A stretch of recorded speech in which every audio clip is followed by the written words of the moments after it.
Muy buenas noches. Hoy es miércoles 22 de abril de 2020 y esta es una nueva videoconferencia del curso Ciencias Básicas. Los saludo en el nombre de la profesora Lisbeth Tovar y en el mío propio Jesús Tovar. En la sesión de hoy hablaremos ya de la unidad número 2, física aplicada. Haremos una introducción a esa unidad, particularmente al tema de leyes de Newton, y como siempre, pues tendremos una información general iniciando la presentación. Sus aportes son completamente bienvenidos en el chat de la sesión, o si quieren abrir su micrófono en algún momento para hacer un aporte o una pregunta, completamente bienvenido. Por otra parte, recuerden que la grabación de esta videoconferencia quedará disponible en la plataforma a partir del día de mañana. Bien, entonces ahora sí, iniciemos. Como les había dicho, la idea de hoy es hacer introducción a la unidad 2 y a las leyes de Newton, que es uno de los temas de la unidad. Ahora bien, veamos lo siguiente, como siempre recordarles en qué punto vamos. La idea es que ya hoy finalizaríamos todo el recorrido por las videoconferencias, la del 25 de marzo, la del 1 de abril, la del pasado 14 de abril, que fue opcional y bastantes de ustedes asistieron, y hoy 22 de abril. Y ya nos quedan las teleclases los días lunes, que son el lunes 27 de abril y el lunes 11 de mayo. En la siguiente teleclase, en la del próximo día lunes, lo que harán es cubrir la otra parte de la unidad número 2, lo que tiene que ver con conversión de unidades. Y finalmente, el próximo lunes, mayo 11, van a cubrir algunos temas de química. En esas dos sesiones ya los va a estar acompañando la profesora Lisbeth Tovar, y para la sesión del 27, antes de que finalice esta semana, nosotros les compartiremos el enlace de la videoconferencia. Bien, por otra parte, ¿en qué punto estamos? Ya finalizamos el cubrimiento de la unidad número 3. Recuerden que esa unidad arrancó desde la primera semana de nuestro curso y duró 3 semanas académicas, pero con Semana Santa fue prácticamente un mes. El 20 de abril se venció el plazo para la entrega del taller 1 y la realización del parcial 1. El taller 1, ayer hicimos una jornada así como muy maratónica de todos los que llegaron el lunes, pero hacia el final de la tarde ya teníamos todo calificado, es decir, sus notas ya están publicadas, independientemente si están matriculados con Lisbeth o conmigo, es decir, que la invitación es a mirar la nota que obtuvieron en el taller, los comentarios que se les hicieron, y nuestra idea pues es compartirles la retroalimentación general luego. ¿Y por qué digo luego? Pues porque en este momento todavía tenemos algunos casos de estudiantes que por la situación del aislamiento preventivo están atrasados con la entrega del taller y tuvieron algunos plazos especiales. Entonces, yo creo que la próxima semana ya les estaremos compartiendo como una retroalimentación general, aunque específicamente en los comentarios que se les hicieron en las entregas vienen las correcciones de los puntos donde ustedes se equivocaron. Y por otra parte, el parcial 1, también desde ayer martes, ustedes si entran a calificaciones y ven el parcial 1, obviamente ven su nota. Y si hacen clic sobre el nombre del parcial 1, pueden entrar nuevamente a las preguntas y mirar en las preguntas que se equivocaron cuál o cuáles fueron los errores que cometieron. Y ahora ya estamos como en la lógica de empezar a mirar el taller número 2, digamos que está disponible también desde el 24 de marzo, pero oficialmente abrió ayer, abril 21, y cierra el próximo lunes 4 de mayo. Hoy vamos a ver de alguna manera la teoría que nos sirve para desarrollar ese experimento, pero aquí les queda la labor a ustedes. La idea es descargar la guía, revisar cómo hay que hacer el experimento y luego, sí, la próxima semana vendrá una explicación de cómo hacer el experimento. Ok, y aquí me hacen una pregunta que puede ser muy valiosa. Brian dice, profe, una pregunta. Al costado izquierdo de la nota de mi taller dice faltante. ¿Eso qué quiere decir? Entonces, ¿qué es lo que quiere decir? Brian seguramente trabajó con otra u otras personas. Y quien subió el trabajo fue quizás alguna de esas otras personas. Entonces, a esa persona se le calificó y obtuvieron una nota. Y luego se copió en la lista de notas de Brian y de pronto quedó quitarle el faltante. Entonces ya revisaremos, pero lo importante es que aparezca el número en este momento. Sería complejo si alguien que presentó el trabajo no tiene la nota. Y volviendo a este punto, entonces en este punto ya lo que tenemos que hacer es enfocarnos en la actividad número 2. En general, el taller número 1 bastante bien. Contarles así como cositas de que uno ve y también se entera. Hubo un solo estudiante que trató de dárselas de vivo y nos subió el desarrollo del taller del segundo semestre de 2019, que obviamente tiene el mismo formato, la misma presentación del Excel, pero pues son 5 problemas distintos. O sea, que esta persona ni siquiera se percató de que eran unos problemas distintos y subió eso. Obviamente la nota fue la peor que pudo obtener.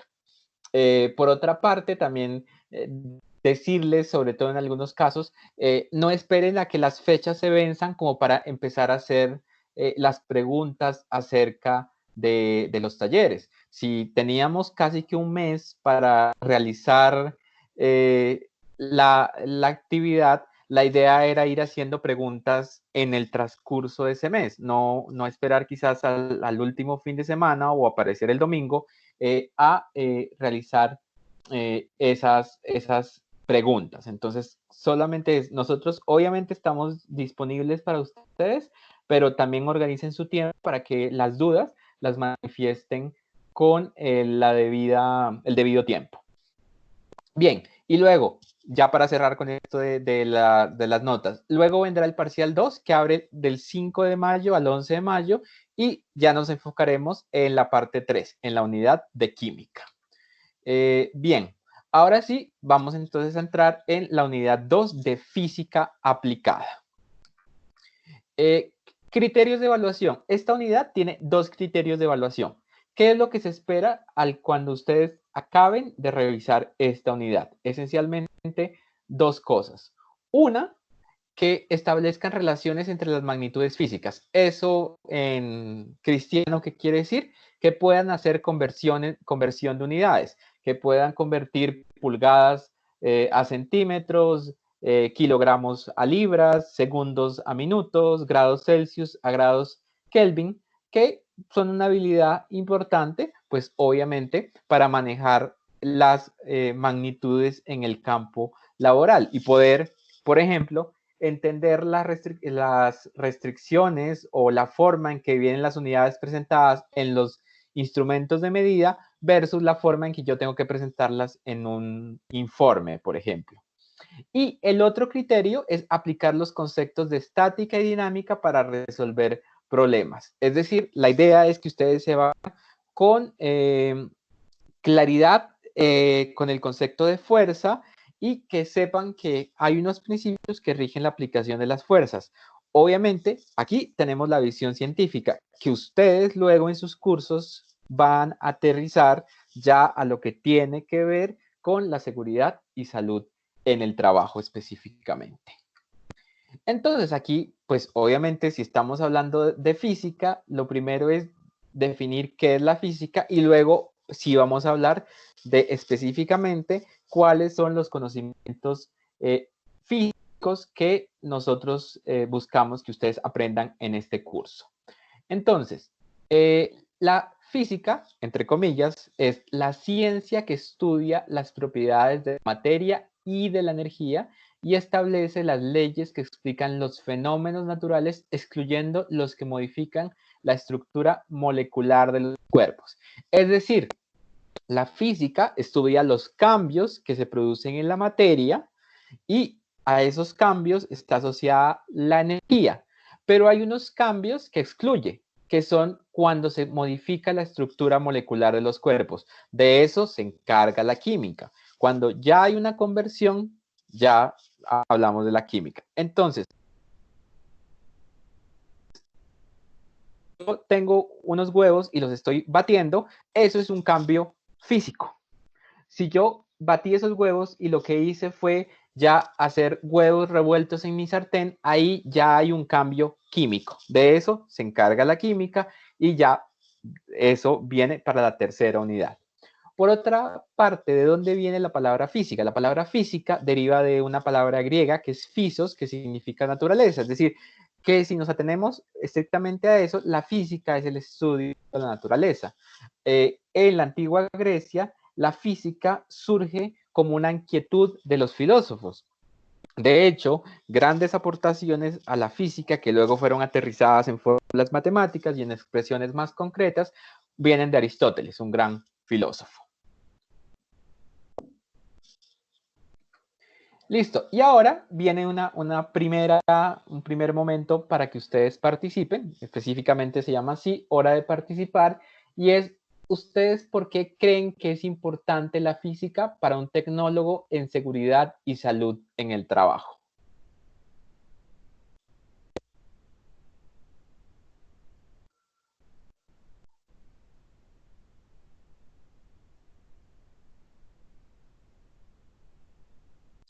Bueno, aquí Andrea nos dice algo mientras ustedes van escribiendo. Dice, perdón, pero usted dice que tuvimos un mes y nos hicieron la videoconferencia explicando sobre el taller 1, faltando 6 días.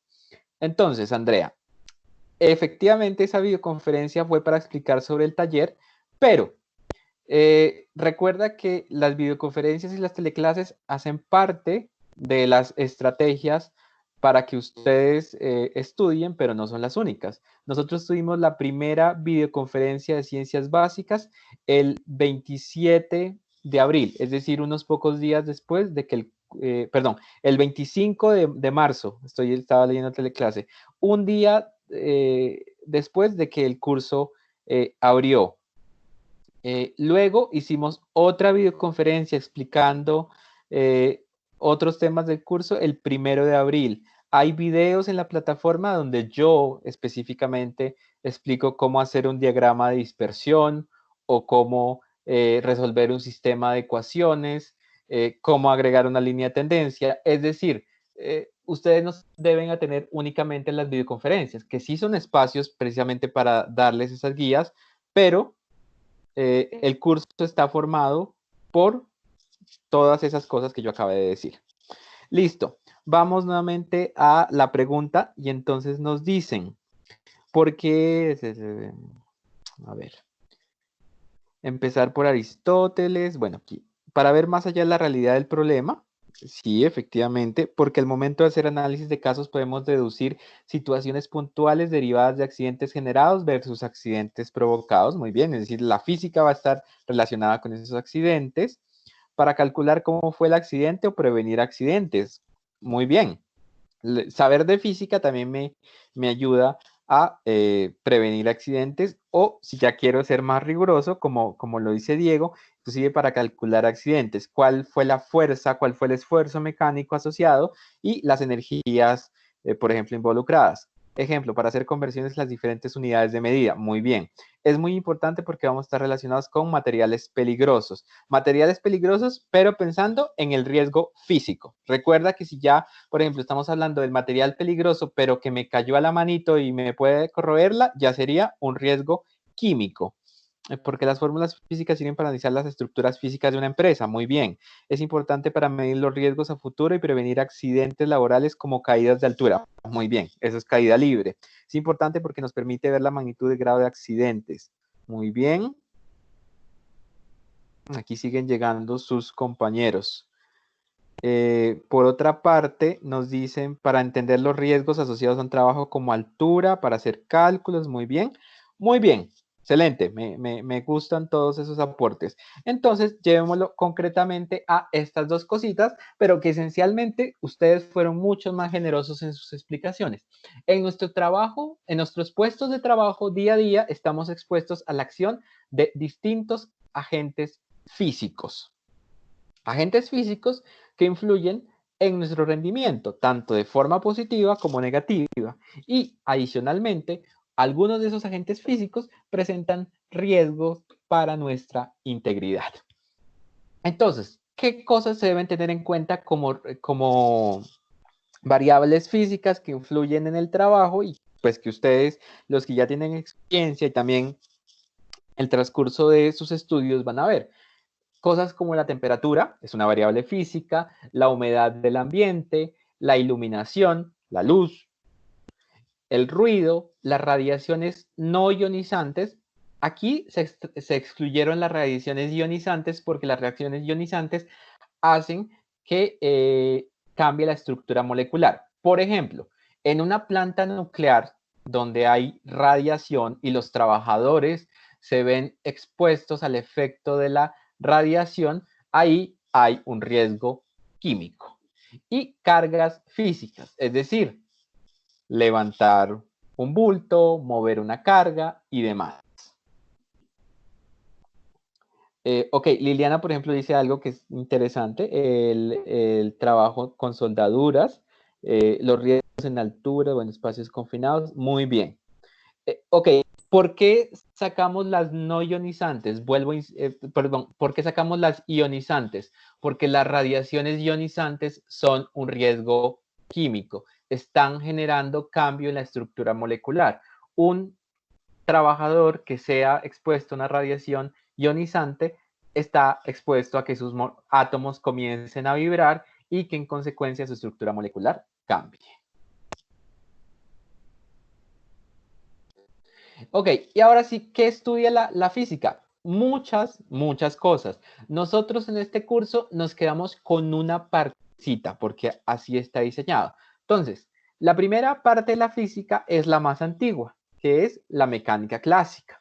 La mecánica clásica tiene que ver con el movimiento de los cuerpos, con las fuerzas que se hacen sobre esos cuerpos para moverlos o para dejarlos quietos. Entonces, esa es la parte en la que estamos enmarcados en el día de hoy cuando hablamos de las leyes de Newton.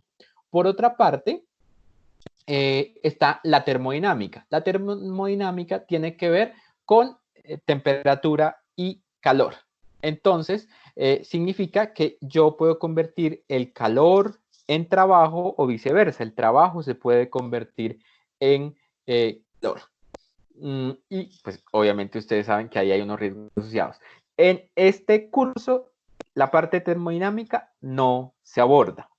Luego están los fenómenos ondulatorios, las ondas, sonido, luz, vibraciones. Y luego vienen los fenómenos electromagnéticos, es decir, vibraciones, pero específicamente que pueden inclusive circular en el vacío, como las radiaciones electromagnéticas. Y luego está la física moderna, entre comillas, porque pues ya tiene más de un siglo, que tiene que ver con la estructura atómica de la materia y cómo la excitación de los electrones, los protones y los neutrones, las partículas subatómicas, influyen en el comportamiento macro de los cuerpos, es decir, lo que tiene que ver con la teoría de la relatividad. Aquí hay, bueno, Carlos dice, la mecánica de fluidos está dentro de la mecánica clásica y la termo es más físico-química. Efectivamente puede verse en la química, pero la termodinámica, como su surgimiento, es netamente físico. por la máquina de vapor. Obviamente podemos hablar de termodinámica química, que ya es la aplicación de la termodinámica en la química. Bien, y ahora vamos con precisamente la parte que queremos abordar, que es la dinámica, las leyes de Newton. Entonces, ¿qué es la dinámica? La dinámica estudia el movimiento teniendo en cuenta la causa que lo produce. Es decir, ¿por qué los cuerpos se mueven? Los cuerpos se mueven porque aplicamos fuerzas sobre ellos. Y pueden ocurrir, digamos que, dos cosas, pensando solamente en movimiento. Un cuerpo que está quieto, en reposo, comienza a moverse. Para que eso ocurra es porque se le aplicó una fuerza que lo movió. Por otra parte, cuando un cuerpo está en movimiento, yo podría hacer que se quede quieto si le aplico una fuerza que haga que se quede quieto. Un cuerpo que se está moviendo también podría aplicarle fuerza para que se mueva mucho más rápido. Entonces las fuerzas en general lo que hacen es modificar el estado de movimiento de los cuerpos. Y las fuerzas están conceptualizadas gracias a Sir Isaac Newton, que aportó tres postulados que hoy en día conocemos como las leyes de Newton. Newton en realidad está más interesado en entender el fenómeno de gravitación en el universo y finalmente pues llegó a estas conclusiones cuando llevó eso al contexto de la Tierra. La primera ley la llamamos de la inercia y en realidad tiene que ver con características cualitativas de la fuerza. Es decir, en la primera ley nosotros no hacemos cálculos, analizamos situaciones. La segunda ley de Newton es la ley del movimiento. Y aquí sí define cuantitativamente la fuerza. Por lo tanto, tenemos una expresión matemática que nos permite calcular la fuerza que se ejerce sobre un cuerpo. Y la tercera ley tiene que ver con la interacción de los cuerpos y se llama acción-reacción.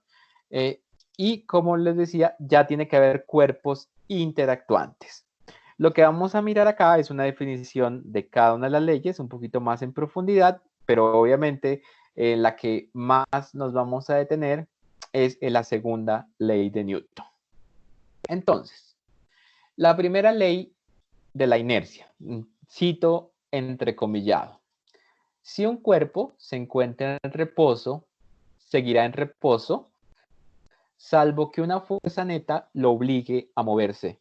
Mientras que si el cuerpo tiene un movimiento rectilíneo uniforme, seguirá moviéndose de esta manera, salvo que una fuerza neta lo obligue a detenerse o a moverse en otra trayectoria.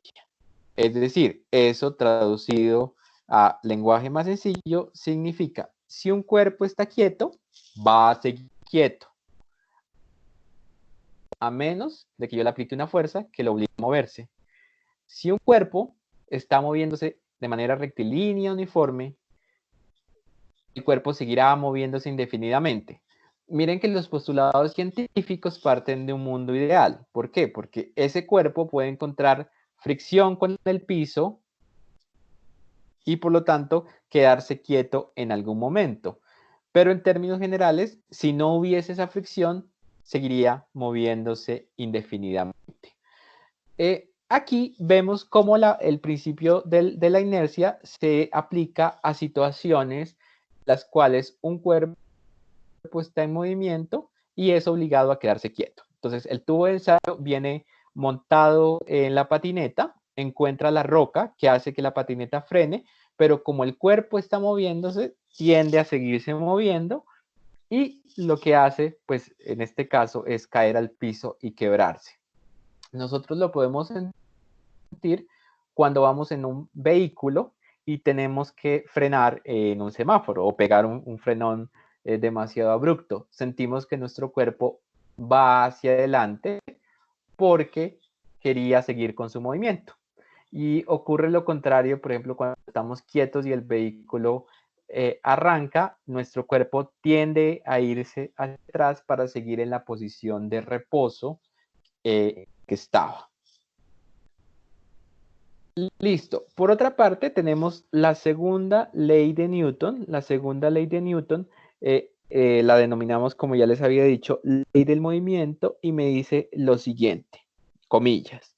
Si sobre un cuerpo de masa constante actúa una fuerza neta, la aceleración que experimentará el cuerpo será directamente proporcional a la fuerza y tendrá su misma dirección y sentido. Es decir, a mayor fuerza, mayor aceleración. Eso es lo que me está diciendo. Son dos magnitudes directamente proporcionales, cosa que ya trabajamos en la unidad número 1. Eso se ve reflejado en una ecuación matemática, como no podría ser de otra forma. Y esa ecuación me dice que fuerza es igual a masa por aceleración. F, fuerza, M, masa, A, aceleración. ¿Y en qué unidades se miden estas variables? En el sistema internacional, el próximo lunes trabajarán con la profesora Lisbeth la conversión de unidades y verán que existe el sistema internacional y existe el sistema inglés y unidades que no están alineadas con ninguno de los dos sistemas. La masa en el sistema internacional se mide en kilogramos, la aceleración en metros sobre segundo al cuadrado, m sobre s al cuadrado, y la fuerza viene dada por, como fuerza es igual a masa por aceleración, sería kilogramo por metro sobre segundo al cuadrado. Pero ¿qué ocurre? Ese producto de kilogramo por metro sobre segundo al cuadrado es Newton, que se simboliza con una E mayúscula. Entonces aquí vienen unas aclaraciones que son importantes, que para mí son cruciales. En nuestro lenguaje, metros se escribe con una M minúscula. No se escribe MT, no se escribe MS, no se escribe con M mayúscula. Pueden ser 1 metro o 100, se escribe con una sola M. Kilogramo, lo mismo. KG, no KGR, no KGS. La K no es mayúscula, es una K minúscula. Segundo, en nuestro idioma y según las normas internacionales para la escritura, segundo se representa con una S, no C, S, E, G, ni nada por el estilo. Y finalmente, Newton se representa, como ya les había dicho, con una N mayúscula. Y si son 5 newtons o 1 newton, igual se simboliza con la misma N. No hacemos el plural de las unidades. Ok, ahora sí, Camilo nos pregunta que qué significa S al cuadrado. Significa que el segundo está al cuadrado, es decir, que el tiempo se elevó al cuadrado. Porque como es una aceleración, lo que me está diciendo es qué tan rápido cambia la velocidad con el tiempo. O sea, si yo voy en un bus y el bus mantiene su velocidad a 30 metros cada segundo, pues ahí no hay aceleración. Pero, por ejemplo, si el bus pasó de una velocidad de 30 metros por segundo a una de 60 metros por segundo, está aumentando su velocidad y ahí hay una aceleración de 30 metros por segundo cada segundo. Y por eso ahí viene el cuadrado del segundo. Entonces, mensaje importante, la aceleración se mide en metros sobre segundo al cuadrado, unidades que están elevadas al cuadrado. Y aquí lo que les tengo, y es eso que aquí este semestre decidí incluirlo porque pues normalmente yo esperaría que ustedes hagan el despeje. Aquí viene presentada la ecuación dependiendo de lo que queramos despejar. Entonces, si yo necesito fuerza, fuerza es igual a masa por aceleración. La fuerza y la aceleración son directamente proporcionales. Si yo necesito aceleración, aceleración es igual a fuerza dividida entre masa. Entonces, ahí ya me están dando una razón. Aceleración y masa son inversamente proporcionales. Y finalmente, si necesito sacar masa, masa es igual a fuerza sobre aceleración. Es decir, obviamente aquí también pasa lo mismo. Masa y aceleración son inversamente proporcionales. Entonces, la ecuación es fuerza es igual a masa por aceleración, masa en kilogramos, aceleración en metros sobre segundo cuadrado, y la ecuación se puede presentar en tres formas distintas dependiendo de lo que yo estoy despejando. Ahora sí, hora de participar. Entonces, tengo este problemita. Se le aplica una fuerza de 6 newton a un cuerpo cuya masa es 1.5 kilogramos.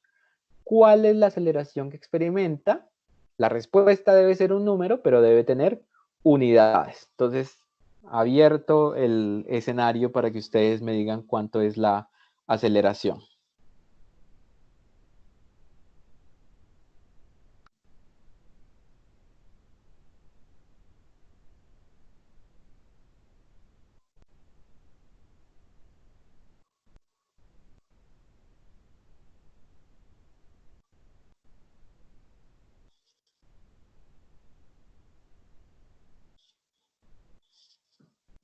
John A. ¿Y ese número qué unidades tiene?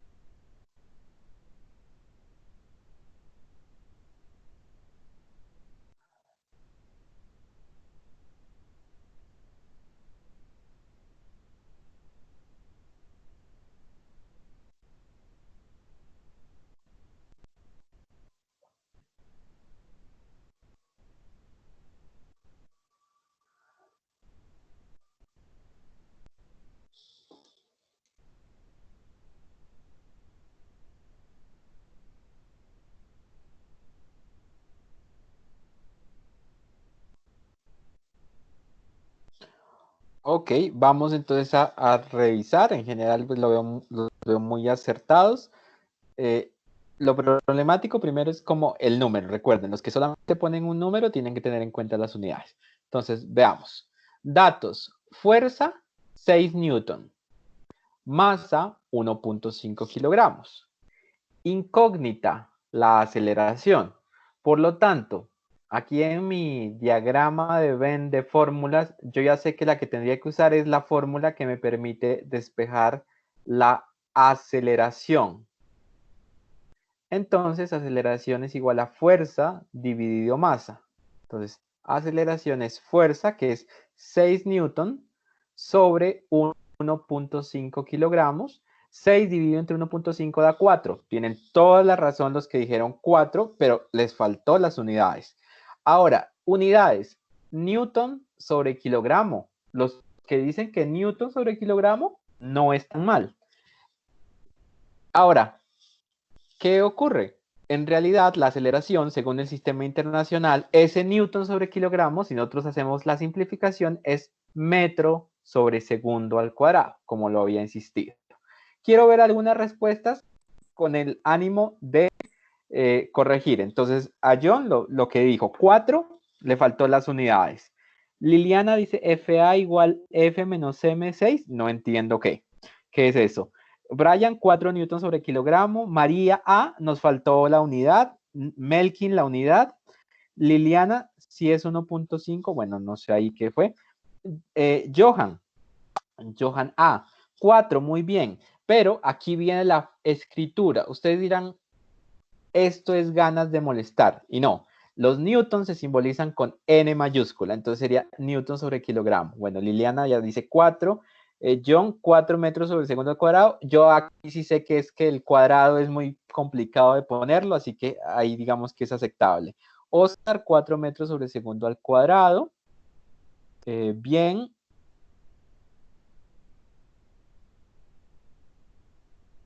Listo. Veamos, estaban Oscar, pierdo algunos.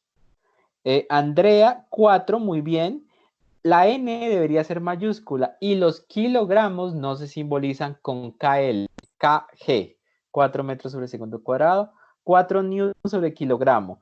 Aquí, ¿cuál es el problema? Que KG viene en mayúscula y dijimos que kilogramo se simboliza con las dos en minúscula. Ok, bueno. Bueno, aquí preguntan que por qué, y esa es una muy buena pregunta, que por qué finalmente queda en metros sobre segundo al cuadrado. Entonces, ¿qué ocurre, muchachos? Aquí voy a usar el puntero como lápiz, si me deja usarlo. Regálenme un segundo que mi mouse está rebelde. Veo que hoy sigue uniéndose mucha gente ya a casi a las 8:40. Listo, pluma. Entonces, Newton, si ustedes recuerdan de la diapositiva anterior, Newton es kilogramo por metro sobre segundo al cuadrado. Eso es Newton. Y estamos dividiendo entre la masa que está en kilogramos. Kilogramo se cancela con kilogramo y por eso la unidad resultante es metro sobre segundo al cuadrado. Ahora, ustedes dirán, bueno, yo puedo hacer eso o también puedo aprender correctamente en qué están las unidades. Masa kilogramos, aceleración metros sobre segundo al cuadrado, fuerza en newton. Listo. Aquí cuentan una anécdota que sirve mucho porque yo soy así. Dice, por no colocar la unidad en grado décimo me bajaron 5 décimas. Yo digo que ustedes tienen la fortuna de que el parcial ya trae las respuestas sugeridas. Pero, por ejemplo, revisando el taller 2 puede haber afectación a la nota por unidades. Bueno, ahora sí tenemos un segundo. Es una explicación y luego vamos a hacer otro ejercicio. Entonces, este lo hago yo. Se tiene un cuerpo de 2 kilogramos, es decir, yo ya sé que la masa es 2 kilogramos, el cual logra alcanzar diferentes aceleraciones. En la tabla están las aceleraciones. Calcular la fuerza resultante en cada caso y trazar la gráfica de fuerza versus aceleración. Entonces, la aceleración es 0, 1, 2, 3 y 4. Y la masa para todos los casos es 2 kilogramos. Por lo tanto, yo tengo que calcular la fuerza. Fuerza es igual a masa por aceleración. Entonces, ¿qué me quedaría? 0, la masa es 2, perdón. 2 por 0, 0. Luego, 2 por 1, 2. Luego, 2 por 2, 4. Luego, 2 por 3, 6. Y luego, 2 por 4, 8. Todos los valores están en newtons. Las aceleraciones están en metros sobre segundo al cuadrado y la masa está en kilogramos. ¿Qué veo yo antes de hacer la gráfica? La aceleración aumentó 0, 1, 2, 3, 4. La fuerza aumentó 0, 2, 4, 6 y 8 y parte desde el origen de coordenadas, desde el punto 0, 0.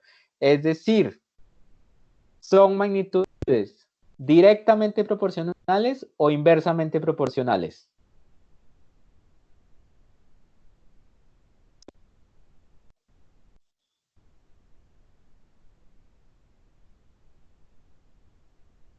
Directas, directa. Muy bien, eso tiene que habernos quedado claro de la primera unidad. Dos unidades, dos magnitudes que aumentan y parten desde el origen son magnitudes directamente proporcionales. Aquí están relacionadas por la masa que es constante para todos estos casos. Listo. Ahora viene entonces el ejercicio de ustedes.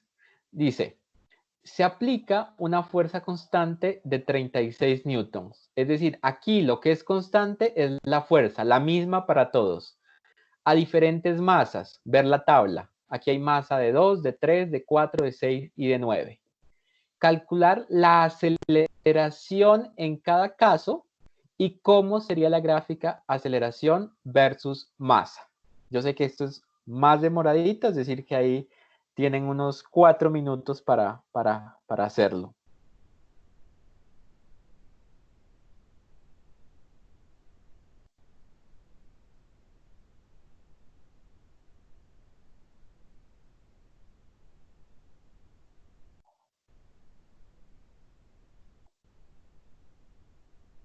A ver, ¿de qué se trata? De despejar la aceleración en cada caso.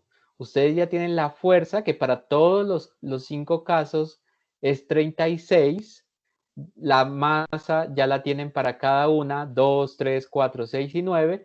Y lo que tienen que hacer es encontrar el valor de la aceleración, tal y como encontramos en el anterior ejercicio que ustedes hicieron.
Ok, van llegando resultados. Luis nos dice que la primera aceleración es 18, la segunda 12, la tercera 9, la cuarta 6 y María la quinta es 4.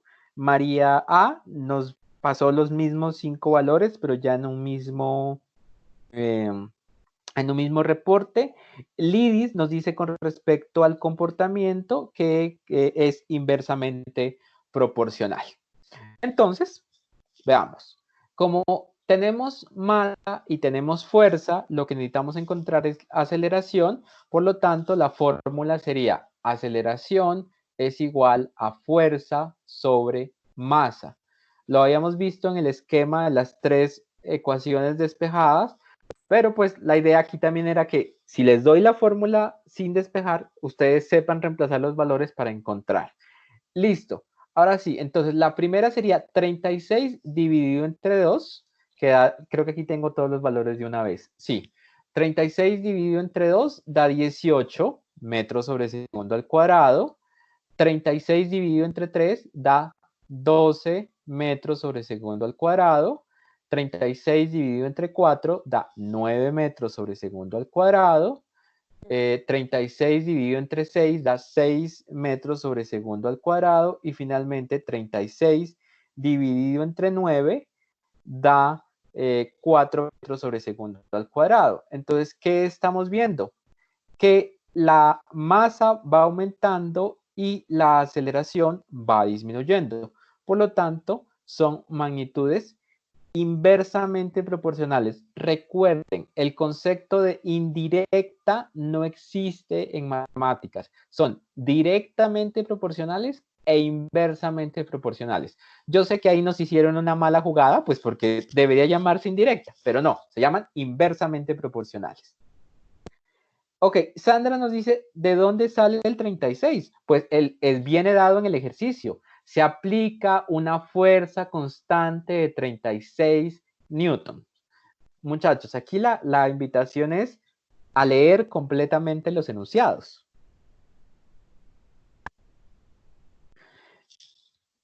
Ok, entonces veamos la gráfica. Efectivamente, la masa 2, 3, 4, 5, 6, 7, 8, 9 está aumentando y a medida que yo aumento la masa, la aceleración disminuye. Es decir, son inversamente proporcionales.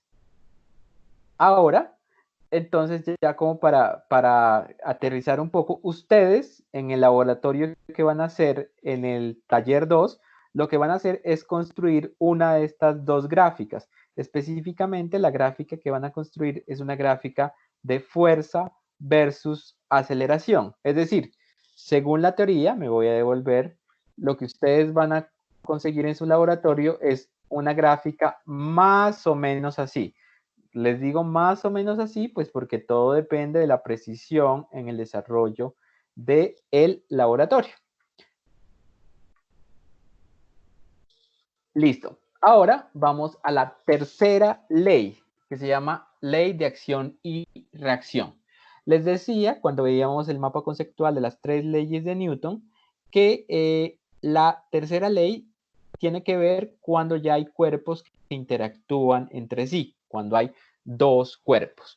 Entonces, lo que me dice es que se ejercen fuerzas contrarias de la misma magnitud, pero pues sentido contrario. Yo les hago un ejemplo. Casi todos en este momento seguramente estamos sentados.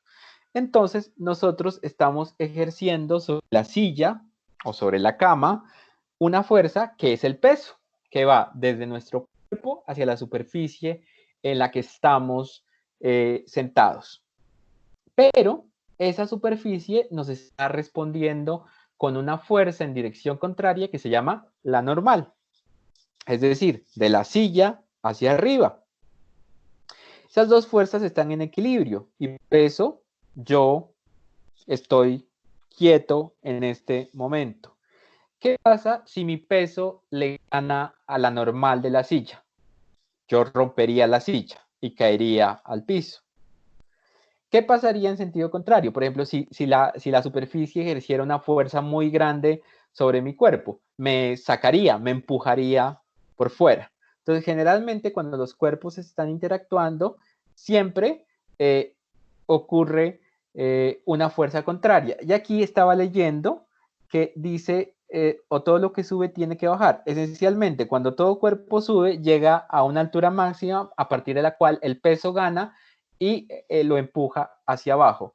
Ahora dice John, si un globo de helio bajaría. Entonces, ahí ustedes que le dicen a John, ¿qué pasa con el globo de helio? ¿Por qué no baja?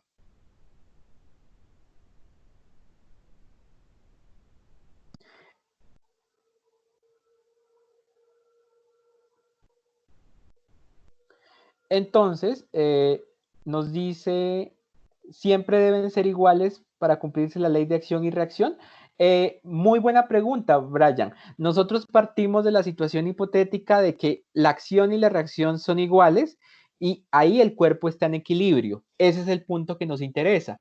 Pero generalmente lo que tú encuentras es que una de las dos le gana a la otra. Por ejemplo, cuando arrancas el carro, es porque la fuerza que te da el motor, la fuerza automotriz, le ganó a la fuerza de fricción de las llantas que el carro de las llantas del carro con el piso y por eso pudiste seguir. Entonces, en general, el equilibrio es muy bonito en física, pero las fuerzas generalmente están desequilibradas.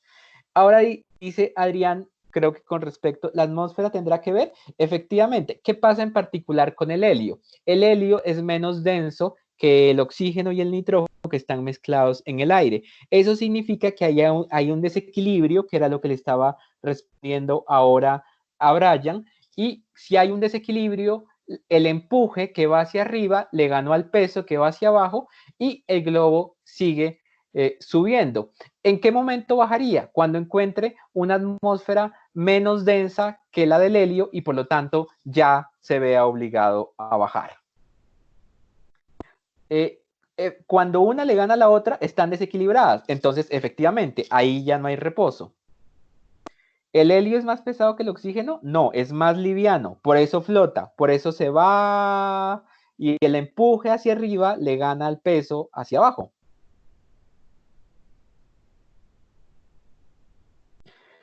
Listo. Aquí hay una pregunta sobre un diagrama de dispersión que tenían que hacerlo para el taller 1, pero que también aplica para el taller 2. Entonces, ahorita cerrando la sesión, hacemos uno de estos ejercicios con un diagrama de dispersión. Listo. Ahora, más allá de esta interacción entre las dos fuerzas, también es importante tener en cuenta un concepto que en la cotidianidad, perdón, no diferenciamos, pero sí son muy importantes a nivel científico, y es el concepto de masa y peso son lo mismo. Entonces, la masa es una propiedad inalterable de los cuerpos. La única manera de que, por ejemplo, ustedes alteren su masa es o que se pongan a dieta y que por lo tanto pierdan masa, o que coman mucho y ganen masa, o no está, por así decirlo, pero que pierdan una parte de su cuerpo y así perderían masa. Pero de lo contrario, la masa es inalterable.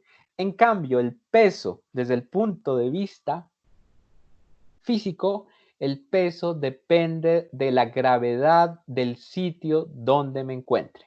Y por eso el peso, su nombre técnico correcto es la fuerza gravitatoria. ¿Y cómo se calcula? Como me dice aquí la ecuación, el peso con W por weight, que es como se escribe peso en inglés, W es igual a masa por gravedad, la multiplicación de la masa por la gravedad. Y en el caso particular de nuestro planeta, la aceleración de la gravedad es 9.8 metros sobre segundo al cuadrado.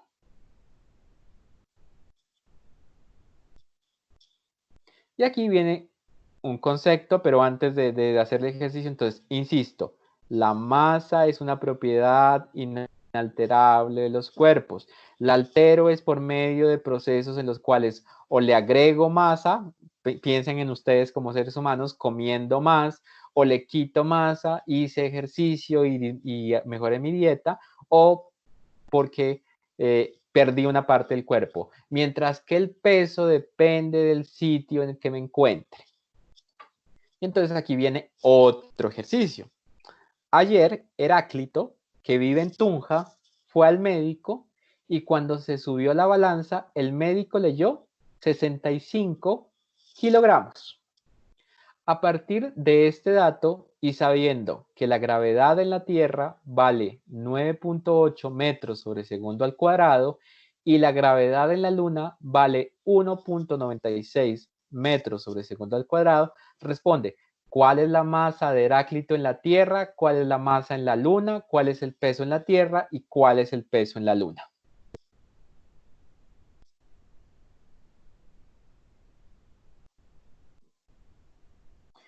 Mientras van haciendo el ejercicio, hay una pregunta de Brian que dice, ¿qué relación hay entre fuerza gravitatoria y aceleración? ¿O son las mismas? Entonces, ¿qué pasa? La fuerza gravitatoria se debe a una aceleración muy particular, que es la aceleración de la gravedad. Entonces, cuando hablan de fuerza gravitatoria, están refiriendo a una aceleración específica, que es la de la gravedad. Pero en general el concepto de aceleración puede aplicar para otras cosas. Te doy un ejemplo. Tú aceleras el carro y el carro no va en caída libre. Entonces mira que la aceleración se puede aplicar para movimientos horizontales o verticales. Solamente que cuando estamos hablando de los movimientos verticales, un cuerpo cae o sube, ahí la aceleración que está influyendo es la de la gravedad. Aquí John dice una cosa que pues me imagino, dice, o sea que el balón de Messi después del penalti bajó. ¿Qué pasa cuando se patean balones? Se presentan movimientos parabólicos como el que ustedes vieron en el último ejercicio, en el último problema del taller 1. Podría ser que el penalti se anotara antes de que la bola entrara, alcanzara la altura máxima, y en ese caso va a alcanzar la altura máxima y luego va a empezar a caer, o la bola ya podría venir descendiendo ya después de la altura máxima. Pero en todo caso, los lanzamientos son parabólicos.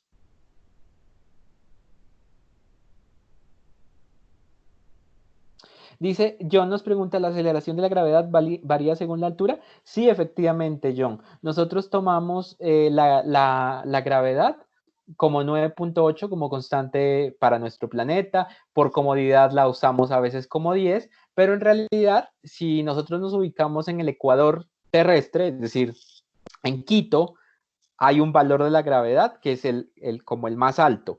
Y si nos vamos alejando, disminuye. Y también por altura. Entonces, por ejemplo, en el Everest la gravedad no es de 9.8, es menor.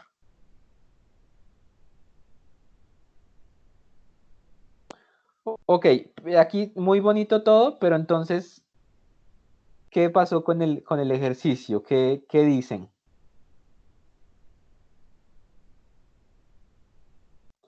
Profe, un martillo y una pluma caen al mismo tiempo en la luna.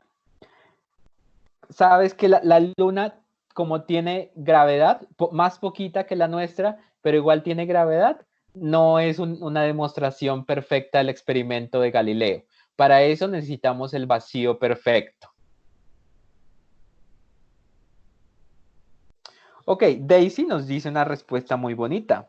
La masa es la misma independientemente si está en la Tierra o la Luna. En este caso, variaría la fuerza gravitatoria, es decir, el peso. Mira, qué curioso, hoy se están uniendo personas casi que ya terminando la videoconferencia. Listo. Entonces, veámoslo. Y aquí vi un valor.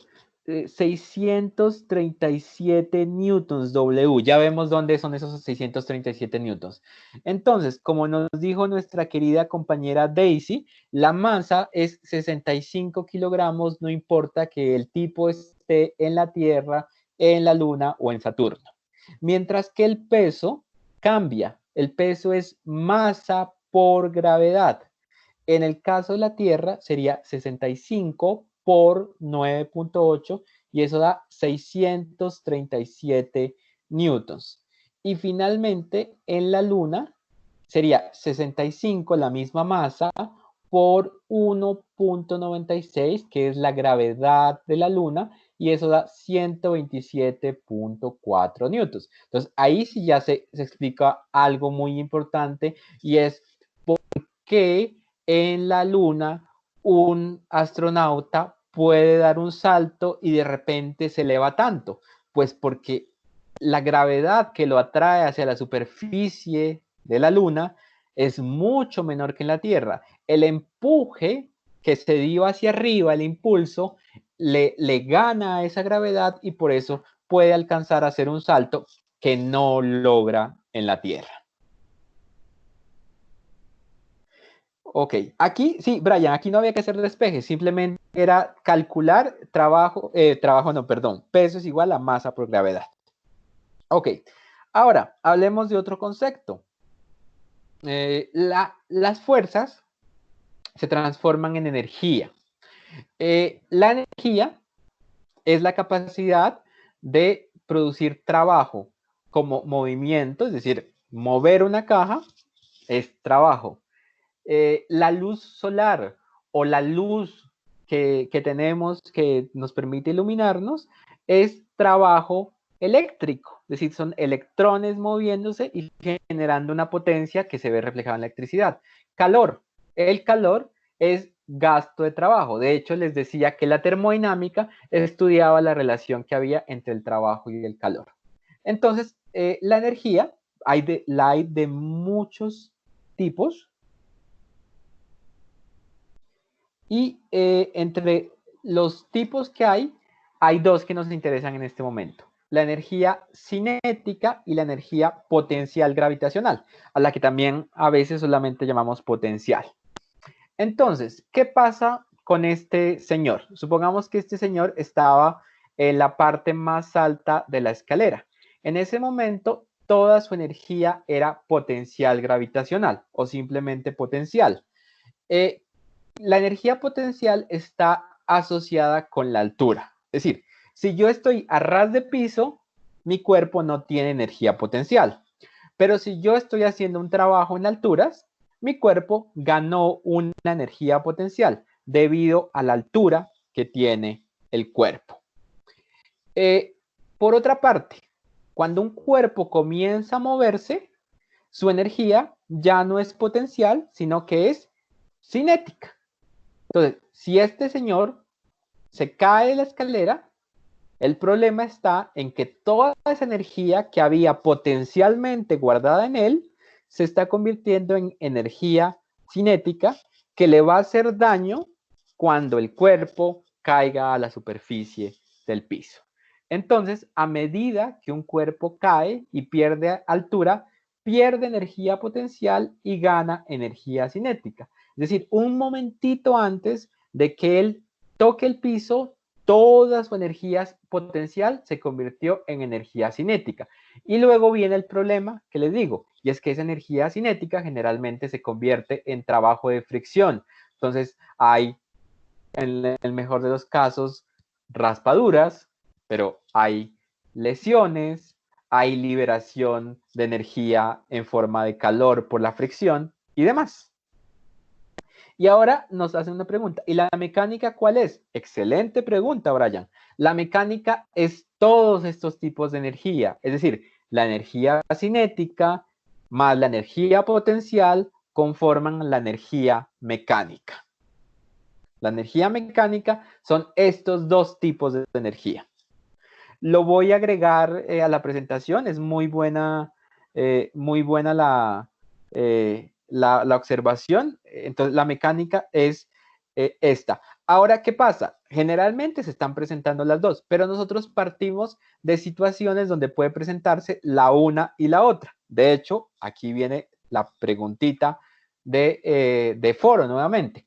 Tenemos una montaña rusa y aquí el cuerpo, la bolita, parte de la posición A, donde está en reposo. Y luego hace este movimiento, cae hasta el piso, vuelve a hacer esta altura y luego baja un poquito. El ejercicio consta de 3 preguntas. Primero, que me digan dónde es máxima su energía potencial, dónde es la más grande. Luego, ¿dónde es más grande su energía cinética? Y tercera pregunta, ¿dónde es más alta la energía potencial? ¿En el punto C o en el punto D?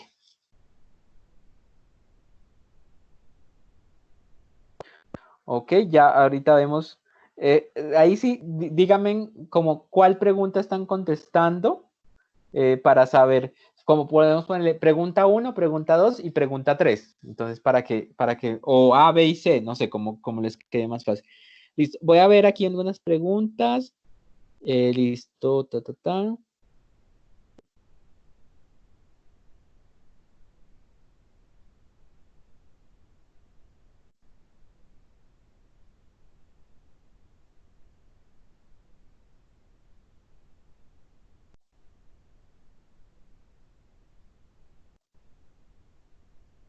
Camilo, me dices que casi no entendiste. ¿Me podrías explicar qué fue lo que no entendiste? Bueno, la mecánica, ¿cuál es? Una contusión, deben presentarse ambas. Ok, en la C, C y B hace energía potencial en A, 7.2 metros, 1A, la última es la C, dice ABD, listo, C, la última, pregunta 1, la A, 1, la A, 7.2 más alta, entonces potencial, 2, la 2 cinética, 4 máxima energía potencial, listo, tan.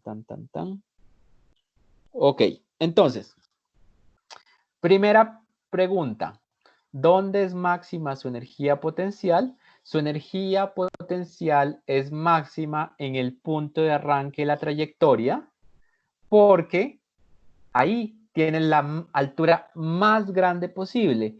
Y de hecho, miren que parte del reposo. Entonces, como parte del reposo, toda su energía mecánica es potencial. Entonces, para contestar lo que creo que Brian decía, ¿tienen que existir las dos todo el tiempo? No, a veces puede presentarse una sola, como en este caso. Está arriba, no se está moviendo, toda su energía es potencial. Ahora, aquí estamos partiendo de una suposición y es que en esta trayectoria no va a perder nada de energía porque no hay rozamiento. Eso es de científicos. Eso en la realidad ustedes saben que no se cumple porque siempre hay fricción. Pero ¿dónde es máxima su energía cinética? Cuando llega al piso. Ahí, de hecho, toda su energía potencial se convirtió en energía cinética, es decir, la energía mecánica es solo cinética. También estamos viendo un punto donde solamente hay un tipo de energía mecánica. Y finalmente, aquí tenemos lo siguiente, y es, me preguntan que dónde hay más energía potencial, en C o en D. Hay más energía potencial donde haya mayor altura, o sea, en C. Entonces, mensaje, si hay mayor altura, hay mayor energía potencial y menos energía cinética. En cambio, si está más cerca del piso, está con mayor energía cinética y la energía potencial la está perdiendo. Aquí dice máxima energía potencial en bueno, mayor altura, mayor aceleración, nos dice John J. En realidad, no. Cuando él comienza a ganar altura, empieza a acelerar. Mira, ponle lógica. Él venía aquí y aquí estaba con velocidad cero. Empezó a acelerar, acelera mucho más, mucho más, mucho más, mucho más, mucho más, llega a su velocidad más alta y aquí empieza a perder velocidad para ganar altura, llega al bucle y aquí vuelve a bajar con una velocidad.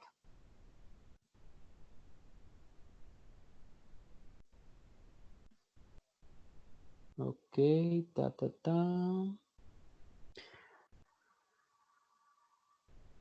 Sí, pierde velocidad cuando gana altura. Sí, esta es una montaña rusa, digamos, como les decía, esto es como hipotético porque en la montaña rusa puede haber como pérdidas por fricción, pero es eso. Brian resume así, cuando la bola llega al suelo es cinética, es decir, sí, toda su energía se transforma en cinética. Cuando presenta altura es potencial, sí, pero con la siguiente salvedad para Brian y para todos. En C y en D tiene de los dos tipos, porque miren que aquí ya ganó potencial, pero no ha llegado a la altura máxima que tenía. Es decir, que aquí se está moviendo, por lo tanto, también hay cinética. Y aquí en D, lo mismo. Hay potencial y también hay cinética. Es decir, cuando está en su altura máxima, toda es potencial. Cuando está en el piso, toda es cinética. En un punto intermedio, una parte es cinética y una parte es potencial. Ok, ahora digamos que aquí viene creo que ya la diapositiva de recordatorios. Y ahorita hacemos rápido el diagrama de dispersión para explicarles por qué hubo esa pregunta pedida. Entonces, para terminar, recuerda, asiste a la teleclase del lunes 27 de abril a las 6:30 p.m. Es decir, nuestras videoconferencias de los miércoles llegaron a su final. Por otra parte, empieza a desarrollar el taller 2 que está disponible hasta el 4 de mayo. Entonces la invitación es a descargarlo. Hoy ya vimos la teoría de leyes de Newton, así que esperaríamos que se entendiera mucho más fácil.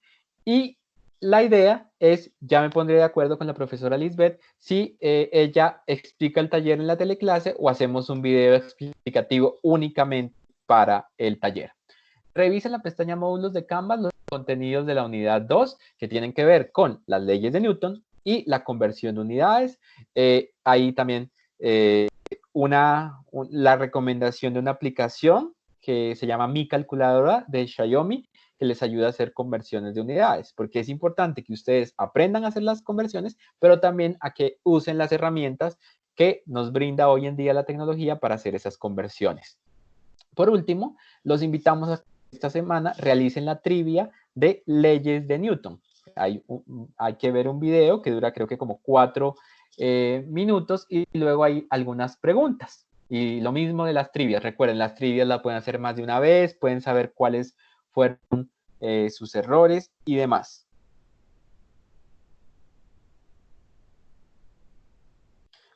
Disculpe, si nos piden que lleguemos la máxima energía exponencial, ¿cómo podríamos resolverla? ¿Cómo así?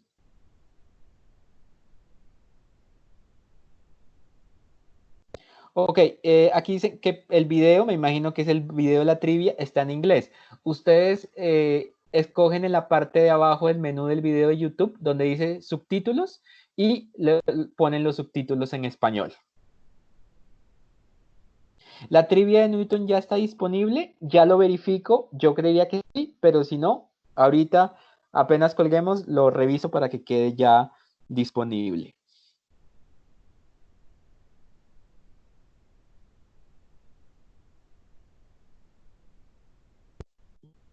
Dice el parcial 2 efectivamente es sobre dos temas. Lo que vimos hoy, que es leyes de Newton, y lo que va a explicar la profesora Lisbeth del lunes, conversión de unidades. Es decir, esta unidad tiene dos grandes temas, conversión de unidades, leyes de Newton. No tiene tantos temas como la unidad 1 de matemáticas.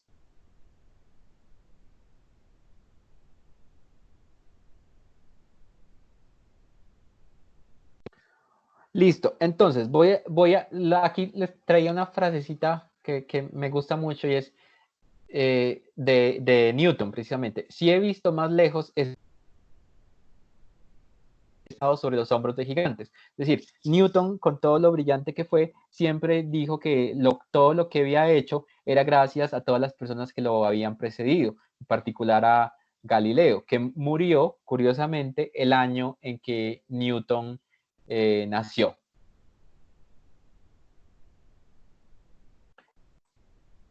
Listo.